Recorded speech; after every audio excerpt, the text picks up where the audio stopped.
दिनेश लाल यादव निरहुआ जब वो आजमगढ़ में चुनाव लड़ रहे थे तो उन्होंने बड़ी एक अच्छी बात कही कि जाति के नाम पे सब लोग एक हो जाते हैं और कहते हैं हमारे जाति का है, इसको वोट दे देते हैं। वो जाति वहीं रह जाता है और उनके चाचा विधायक हो जाते हैं, उनकी पत्नी विधायक हो जाती हैं, उनके नाना विधायक हो जाते हैं, लेकिन वो समाज जो अपने उत्थान के लिए अपने ही बीच से किसी को सांसद बनाता है वो समाज वहीं रह जाता है। मैं आपके भी समाज पे आऊँगा। जमुना निषाद जी बहुत बड़े नेता रहे, फिर संजय निषाद जी आए कि हमारे समाज की हक हुकूक की बात करने के लिए आए। फिर चौरी चौरा से जयप्रकाश निषाद जी हैं। तो क्यों काजल निषाद को भी निषाद पार्टी के निषादों के लिए आना पड़ा? इतने लोग जो कि निषादों को भजा ले गए कि हम आपके हक हुकूक की बात करेंगे, आपके आरक्षण के लिए बात करेंगे, हम आप सदन में जाके आपकी आवाज़ उठाएंगे कि हमारा समाज पिछड़ा क्यों है। जब इतने नेता हर पार्टियों में, हर बिरादरियों में हम कह रहे हैं, तो काजल निषाद को मुंबई से सब कुछ छोड़ के गोरखपुर क्यों आना पड़ा? इसलिए आना पड़ा कि हमारे समाज में, जैसे आपने अब समाज की बात की है तो मैं कह दूं कि हमारे समाज में कुछ बहरूपिया भी आ गए हैं। वो निषादों की बात तो करेंगे, जय निषाद राज का नारा भी लगवाएंगे और गृहराज निषाद की आरती भी उतरवाएंगे, लेकिन उस आरती की थाली में जितना चंदा आता है समाज की तरफ से, जो भी बेचारे गरीब 10 रुपया 2 रुपया जो भी जिसकी जैसी इच्छा जैसी शक्ति ऐसा चंदा डालते, तो चंदा कुछ लोग बहुरूपीय चटकार जाते हैं। आरक्षण का लैलीपॉप हाथ में थमा देते हैं एक हाथ में, और दूसरे हाथ से कहते हैं मेरा बेटवा को सांसद बनाओ, हमको MLC बनाओ। कोई बिहार से जो अभी गिद्ध उड़ के आए हैं वो कहते हैं हमको मंत्री बनाओ। और ये सब जो कहते हैं कि हम आरक्षण देंगे, आरक्षण की लड़ाई, जैसे मैं सीधा नाम लेना चाहूँगी कि माननीय डॉक्टर संजय निषाद जी ने समाज को कहा कि हम आपको आरक्षण दिलाएंगे। उस लड़ाई में मैं भी उनके साथ थी। पहले जब वो आरक्षण की लड़ाई लड़ते थे वहाँ मैं भी साथ थी। दूसरी बात कि समाज के किसी भी बड़े व्यक्ति या छोटे व्यक्ति की जो भी लड़ाई थी, मैं हमेशा समाज के साथ खड़ी रहती थी। जैसे राम भुआल जी और मेरा चौरी यहाँ पे 2012 में बहुत झगड़ा हुआ था हम लोग। हाँ बिल्कुल, बहुत हमला हुआ था। वो बसपा से थे, हम कांग्रेस से थे, तो हुआ था। लेकिन जब उनके हक की कोई लड़ाई चल रही थी तो सब कुछ भुला के मैं भाई अपना समाज है, समाज के लोग हैं, चलिए ठीक है, थोड़ा सा जाते हैं, सहयोग करते हैं। जैसे आपने जयप्रकाश जी की बात की, उनका कोई बस वाला कांड हो गया था, संजय जी याद है? तब भी काजल निषाद जी गई थी। पेपरों की कटिंग भी मेरे पास रखी हुई है, पहले के कुछ वीडियोज़ होंगे वो आपके संज्ञान में मैं दे दूँगी। फिर जैसे संजय निषाद के आरक्षण वाली मामला था, मैं गई थी। अखिलेश निषाद जी को गोली लग गई थी, शहीद हो गए थे वो आरक्षण मामले में, तब भी मैं गई थी। जेल में बहुत सारे लोग बंद थे और संजय निषाद जी रफू चक्कर हो गए थे, भगोड़ा बन के भाग गए थे, तभी भी मैं वहाँ पे बहुत सारे कांग्रेसियों को लेकर और बड़े वरिष्ठ नेता उनको लेकर वहाँ जेल में पहुँची थी। तो बहुत सारे समाज की जो ऐसी चीज़ें आती हैं ना, तो मैं हमेशा आगे रहती हूँ। पर फिर मुझे लगने लगा कि कुछ गिद्ध भी हैं, कुछ बहुरूपीय है, समाज को आरक्षण का पपलू पकड़ा कर अपना ही वोट सहेज रहे, अपने घर भर की जो राजनीति करते हैं, ये सही नहीं है।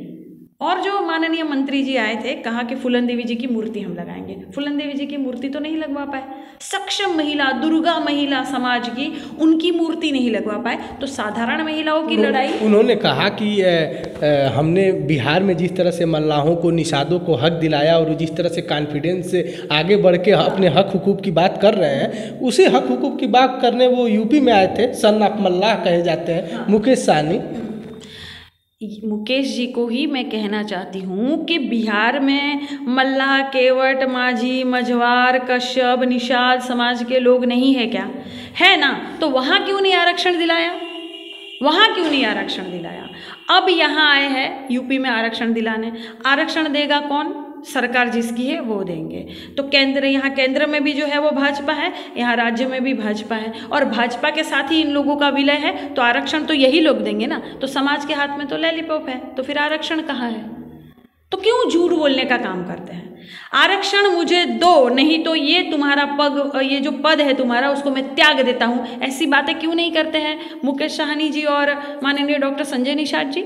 माननीय डॉक्टर संजय निषाद जी निषादों का ही वोट लेकर, प्यार, सम्मान, सहयोग लेकर निषाद को ही मरवाने का काम करते हैं। आपने वीडियो देखा होगा जब MLC बने थे नए नए, अभी की बात है वो, और एक निषाद भाई को उनका ही बेटा अमित निषाद मार रहा है। उसी समाज को मारे हुए जिस समाज समाज ने आपको बनाया है, उसी समाज को आप मारने का बात करोगे। स्टिंग ऑपरेशन उनका हुआ था, माननीय डॉक्टर संजय निषाद जी के अंदर के विचार प्रकट हो गए थे जब उन्होंने कहा हम कुछ निषादों को जला देंगे, कुछ को मरवा देंगे, हम तो पुलिस चौकी फुकवाने वाले हैं। देखा होगा ना आप लोगों ने भी वीडियो।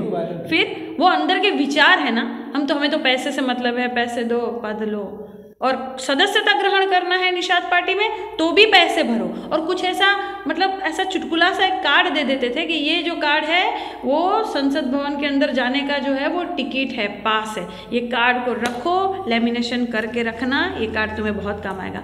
क्यों उल्लू बनाने का काम करते हैं? इतने पढ़े लिखे महानुभाव हैं, फिर समाज को लूटने का काम क्यों करते हैं? अपने ही जो है घर भर जो है उनको बनाएंगे तो समाज जो आपके पीछे दौड़ पड़ा था, जहाँ मैं भी थी, तो मुझे लगा कि नहीं गलत है। मैंने कहा ना, मैं पहले ही गलत को गलत कहती हूँ, मुझे लगा गलत है, मैंने कहा कि नहीं, ये इंसान लूट रहा है। काजल जी, उन्होंने कहा कि झौगा भर लोग पौवा भर वोट लेके पौवा भर वोट को पैरों में दबा के और सत्ता में चले जाते थे। आज हमारे आने के बाद निषाद अपनी हक हुकूक की बात कर रहा है, और जब तक हम उनको उनका आरक्षण नहीं दिला देंगे, हमने उनसे एक बार क्वेश्चन किया था कि संजय निषाद तब बने जब गोरखपुर सीट पर, जब योगी आदित्यनाथ ने वो सीट छोड़ी, उपचुनाव हुआ, समाजवादी पार्टी के गठबंधन के वो उम्मीदवार बने, और जब वोट शिफ्ट हुआ निषाद के साथ समाजवादी पार्टी का, बसपा, ये तमाम वोट शिफ्ट हुए, तो आप हुए। समाजवादी पार्टी ने कहा कि आप पलटू राम हैं, तो उन्होंने कहा कि अगर मेरे समाज के लिए, अगर उनके हक हुकूक की बात होगी, आरक्षण की बात होगी, अगर उनके लिए काम नहीं होगा तो मैं 10 बार पलटूंगा। ठीक है, कितनी बार पलटेंगे आप? कितनी बार जो है बेइज्जत होगे समाज से? अब समाज के बहुत से लोग और लगभग सभी पूरे समाज के कुछ उनके कार्यकर्ताओं को छोड़कर समाज समझ चुका है कि भाई कोई ऐसा सगा नहीं है जिसको माननीय डॉक्टर संजय निषाद ने ठगा नहीं।